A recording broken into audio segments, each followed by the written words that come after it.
تو اسلام نے شراب کو کیا کر دیا بھائی؟ حرام. حالانکہ اس وقت اگر الیکشن کروائے جاتے مدینہ میں تو جب شراب حرام ہوئی ہے میجورٹی شراب کی عادی تھی, میجورٹی شراب کی عادی تھی.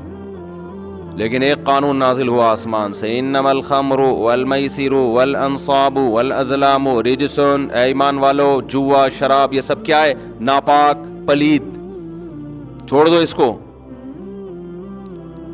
اسلام نے ہمیں غلام بنایا اللہ کا, ہم نے اللہ کے کہنے پر ہمارے صحابہ نے چھوڑ دیا, یہ سب کچھ ترک کر دیا. تو ایک بات خوب اچھی طرح سمجھ لو بھائی, گھروں کے اندر بھی جیسے ریاست میں جب تک اسلام نہیں ہوگا نا پبلک کا فائدہ نہیں ہوگا. اللہ میاں نے سود کو حرام کر دیا, پبلک سے نہیں پوچھا. جو اس وقت بڑے بڑے سود خور سے ان سے نہیں پوچھا, حالانکہ ان کے مفاد پہ زد پڑ رہی تھی. وَذَرُوا مَا بَقِيَ مِنَ الرِّبَا, جتنا سود اب باقی ہے چھوڑ دو اس کو. جو سود لیا کرتے تھے ان کو حکم دیا جو باقی ہے چھوڑ دو, بس اب تک جو ہونا تھا ہو گیا, آئندہ لینے کی اجازت نہیں. اپنا اصل رقم لے لو, اس سے زیادہ نہیں. ان کے مفاد پہ زد پڑی نا, فالو کیا بھائی, خدا کا حکم ہے, قانون بن گیا. وجہ کیا ہے کہ سود خور بیٹھے بیٹھے نوٹ چھاپ رہے. اب یہ جو سودی بینکوں میں کیا ہو رہا ہے, ان کا اپنا کوئی بزنس ہے؟ کتنا دیکھو یہودی شاطر دماغ نے کیسا مزے سے پیسہ کمایا. ایک دکان کھول کے بیٹھ گیا,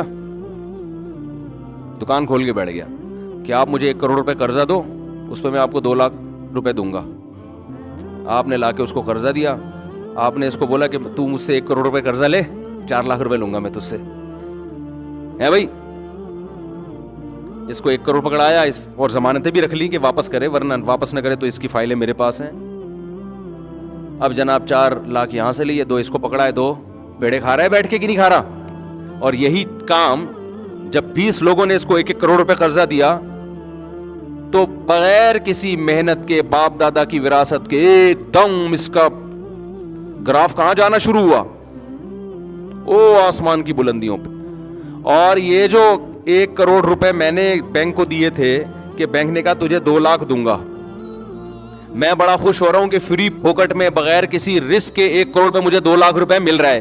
مجھ کو یہ نہیں پتا تھا کہ جب 1 کروڑ روپے جو بینک سے جس نے قرضہ لیا ہے وہ جب 1 کروڑ انویسٹ کرے گا تو اس میں جو بھی کوئی بھی ڈبل روٹی فار ایگزامپل وہ کمپنی لگاتا ہے, فیکٹری لگاتا ہے, تو اس کی کاسٹ میں وہ 4 لاکھ کا اضافہ بولو نا کرے گا, کیونکہ وہ اس کے پروفٹ میں نہیں ہے, وہ ایکسپینسز میں آ رہی ہے وہ چیز.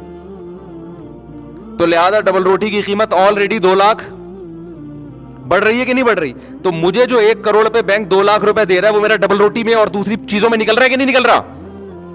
لیکن اتنی سینس تو بہت مشکل ہے نا استعمال کرنا. یہ بیٹھ کے پیڑے کھا رہا ہے بیچ میں جو بینک ہے نا چک, اور رسک کوئی نہیں اس کا. اس نے جب 1 کروڑ وسیم بھائی کو دیے نا بینک نے کہ 1 کروڑ پہ 4 لاکھ چاہیے, اس نے کہا وہ 1 کروڑ ڈوبے ہلاک ہو, مجھے اس سے کوئی غرض نہیں ہے. تو پیڑے ہی کھانا ہوا کہ نہیں ہوا. اور پیسے کی رولنگ کتنی شروع ہو گئی جو نیچرل نہیں ہے. یہ نیچرل ہے کیا؟ اس سے کوئی بزنس نہیں ہو رہا, ادھر سے لیا ادھر پکڑایا, اور عین ممکن ہے وہ بھی یہی کر رہا ہو. اس کو پتا ہے میں نے 4 لاکھ دینے, آگے وہ 5 لاکھ پہ دے رہا ہو کسی کو. ایسے بلا وجہ پیسہ گھوم رہا ہے. آج گورے بھی اس بات کو مانتے ہیں کہ سودی نظام کی وجہ سے جو دولت کی تقسیم ہے نا وہ ڈس بیلنس ہے, وہ اس میں کوئی اعتدال نہیں ہے. اللہ میاں نے حرام کر دیا سود کو. اس وقت مشرکین نے اشکالات کی, ایکچولی یہ تو یوں ہے, اللہ نے کہا کہ احل اللہ البیع وحرم الربا, دیٹس آل. اللہ نے سود کو حرام کر دیا, خرید و فروخت کو حلال کر دیا, بس ختم. ہم خدا ہے, ہم سے پوچھنے کی اجازت نہیں ہے آپ کو. اب آگے سوچنے سمجھنے کا آپ کے پاس راستہ بند, جڑ سے ختم کر دیا اس چیز کو جو آپ کی معیشت میں بے اعتدالی کا ذریعہ بنتی. اور آپ کو ایک عجیب بات میں بتاؤں, بات تو 4 شادیوں پہ آ رہی ہے لیکن یہ کسی اور عنوان سے آ رہی ہے. معیشت میں سب سے زیادہ اعتدال اس وقت پیدا ہوتا ہے جب سوسائٹی میں 1 سے زیادہ شادیوں کا رواج ہو. کیوں؟ اس میں زیادہ تر مالدار لوگ کامیاب ہوں گے. غریب عورت مالدار کی چوتھی بیوی بن جائے گی غریب کی دوسری بننے کے لیے بھی تیار نہیں ہوگی. تو اس میں کروڑپتی لوگوں کی 4 بیویاں ہوں گی. گروتھ ریشو غریبوں کا بڑھے گا یا کروڑپتی لوگوں کا بڑھے گا؟ بولتے کیوں نہیں؟ کروڑپتی لوگوں کا بڑھے گا. جتنا مالدار ہوگا اس کا گروتھ ریشو اتنا ہی زیادہ. لہذا مرنے کے بعد جو اس کی وراثت ڈیوائڈ ہوگی زیادہ افراد میں ڈیوائڈ ہوگی اور غریب کی کم افراد میں ڈیوائڈ ہوگی. تو اگلی جنریشن میں دولت ڈیوائڈ ہو کے جو پاپولیشن ہے اس میں بیلنس ہو جائے گا کہ نہیں ہو جائے گا؟ جبکہ ایک کا رواج ہو اگر تو کروڑپتی آدمی کی دولت اور غریب آدمی کی دولت سیم ڈیوائڈ ہوتی ہے. اور اگر شادی ہی کا رواج نہ ہو جیسے یورپ میں تو پھر تو معیشت کی ایسی کی تیسی. کیوں؟ اس لیے کہ جب کوئی اولاد ہی نہیں ہے اکثر پیسہ بینک کھا جاتے ہیں اور چند آدمیوں کے ہاتھ میں وہ. جب آپ اندازہ کرو لاکھوں لوگ مر رہے ہیں ان کے آگے بچہ ہی نہیں ہے اور بچے ہونے کا بھی کوئی وہ نہیں ہے. وہ تو جب تک وصیت نہ کرے بچوں کو ملتی نہیں ہے. تو ریزلٹ میں وہ کس کے پاس جائے گی؟ وہ چند ہاتھوں میں جائے گی کہ نہیں جائے گی؟ بہت مشکل ہے بات سمجھانا. یا اسٹیٹ کے پاس جائے گی. آپ کہہ سکتے ہو اسٹیٹ کے پاس جانے سے گورنمنٹ کا فائدہ ہے. یہ آپ کی بھول ہے. ایکچولی یہ کیا ہو رہا ہے؟ آپ کی نالج میں کیا ہے؟ کمی ہے. اسٹیٹ کے پاس جانے سے عوام کا فائدہ جب ہے جب اسٹیٹ تمام پیسہ عوام کو دے دے, جبکہ ایسا ان ملکوں میں بھی نہیں ہو رہا ہے. ایسا نہیں ہے کہ وہ تمام پیسہ اسٹیٹ عوام میں دے دیتی ہو. یورپ کے بعض کنٹریز ایسے ہیں اتنی دولت تیل اور گیس کے ذخائر, وہ ساری دولت وہ ریزرو میں ہے ان کے, وہ عوام پہ خرچ نہیں ہو رہی. اور عوام کو پہ خرچ کرنے کے لیے بھی بہت کچھ ہے اور اس کے باوجود آدھی تنخواہیں وہ ٹیکس میں لے رہے ہیں عوام سے. یہ ظلم ہے یا نہیں ہے بتاؤ؟ او بھائی تم نے کیا کیا عوام کے لیے یار؟ اگر تم ان کی آدھی تنخواہ ٹیکس میں لے رہے ہو, عوام خوش ہے کہ ٹیکس لے کے ہمیں سہولتیں دے رہی ہے. یہ سہولت بغیر ٹیکس لیے بھی دے سکتی ہے. نہیں یاری سمجھ میں تو رہنا, تو جیسے چل رہے نا وہی ٹھیک ہے. وہ چمونی آپا اور وہ کیا نام ہے, وہ عمران خان اور نواز شریف, اور وہی ٹھیک ہے. تم ہم سب کے لیے وہی ٹاپک اچھے ہیں میرا خیال ہے. دیکھو کافر کا نا اوپر سے چہرہ بہت اچھا نظر آتا ہے, جب گہرائی میں گھسو گے نا تو پتہ چلے گا ان تلوں میں تیل نہیں ہے. آپ مجھے بتاؤ 4 آدمی ہیں, یہ 4 بیٹھے ہوئے ہیں, یہ میرے پاس آئے مفتی صاحب ہم آپ کو اپنا وزیر اعظم مان لیتے ہیں. ایک چھوٹی سی ریاست ہے, ایک کمرہ ہے, وہ ایک سلطنت خلافت عثمانیہ کہہ لو, کہنے پر گورنمنٹ کی طرف سے کوئی پابندی نہیں. آپ ہمارے وزیر اعظم ہیں. اب آپ کیا کریں؟ آپ ہماری کیئر کریں, ہمیں کما کے دیں, ہمیں یہ کریں, ہمیں وہ کریں, ہماری سیکیورٹی. میں نے کہا ٹھیک ہے اپنی آدھی تنخواہیں مجھے دے دیا کرو. 1 لاکھ کما رہا ہے, اس سے 50,000 لے لیا, یہ بھی 1 لاکھ. اور پھر میں نے ایک گارڈ رکھ لیا ان کے لیے. میں نے کہا پھوڑا پھنسی نکلے تو میں علاج کروں گا آپ کا, ڈاکٹر کر دے گا علاج. تو یہ کہیں یہ تو ہم خود بھی کر سکتے تھے, آپ نے کیا کیا؟ میں کہوں میں نے آپ سب میں مینجمنٹ کا بہترین انتظام کیا. وہ کہیں اس انتظام کا بہت بہت شکریہ, اس کے لیے آدھی تنخواہ دینے کی ضرورت بولو نہیں ہے. اس کے لیے اتنے تکلف کی بالکل بھی ضرورت نہیں ہے. ہم تو آئے تھے کہ آپ کے ذرا تعلقات ہیں, چندہ وندہ لیں گے ہمیں, اگر کسی کو کوئی ٹینشن ہو گئی تو پھر آپ کوئی بیمار ہو گیا تو اس کا علاج کریں گے, یا آپ کے اپنے وسائل ہیں, یا ہمیں کوئی گائیڈ کریں گے کہ جی ادھر ذخائر دریافت ہوئے ہیں تو ادھر چلو کھدائی کرتے ہیں اور ترقی ہوگی. تو یہ ہو رہا ہے. آپ اصل میں ہے یہ کہ ان کے پاس وسائل اتنے زیادہ ہیں نا کہ جو پیٹ بھرے ہوئے ہیں وہ ہمیں نظر آ رہا ہے. ہم یہ نہیں دیکھ رہے کہ یہ اس سے 20 گنا زیادہ دے سکتے ہیں اپنی عوام کو.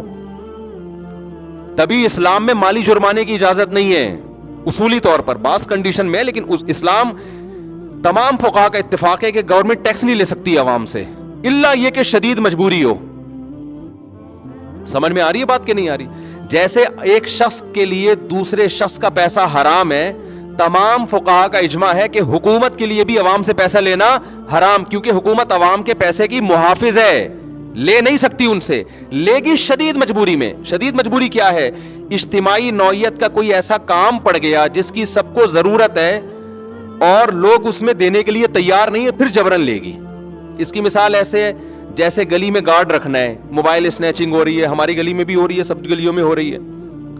اب کیا ہے کہ گارڈ رکھنا ہے, ایک ذمہ داری ہے یا نہیں ہے؟ سمجھیں بات کو بھائی, ایک ذمہ داری ہے یا نہیں ہے؟ اب کیا ہے کہ بھائی پر گھر 2000 روپے گارڈ کا خرچہ آ رہا ہے, اب 4 گھر اڑی کر رہے ہیں ہم نہیں دیں گے. بھائی فائدہ تو سب اٹھائیں گے نا اس سے, تو آپ کیوں نہیں دو گے؟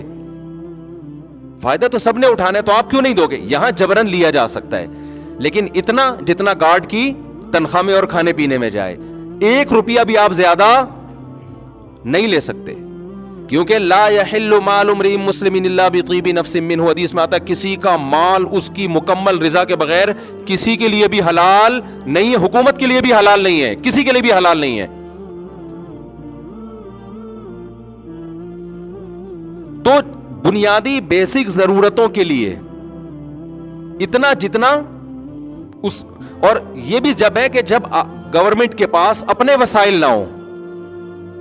اگر گورنمنٹ کسی کنٹری سے تیل نکال رہی ہے, گیس نکال رہی ہے, اور اس سے یہ بنیادی خرچے پورے کر سکتی ہے, تو یہ جو تیل اور گیس کے ذخائر ہیں یہ گورنمنٹ کے نہیں ہے, کس کے ہیں؟ یہ پبلک کے ہیں. تو وہ لے کے بھی سارے ان پہ خرچ کرنے پڑیں گے آپ. لیکن ایسے کنٹری ہیں وہ ریزرو 100 سال بعد کے لیے رکھے ہوئے ہیں, وہ 100 سال بعد کے لیے رکھے ہوئے ہیں, اور رکھتے چلے جا رہے ہیں.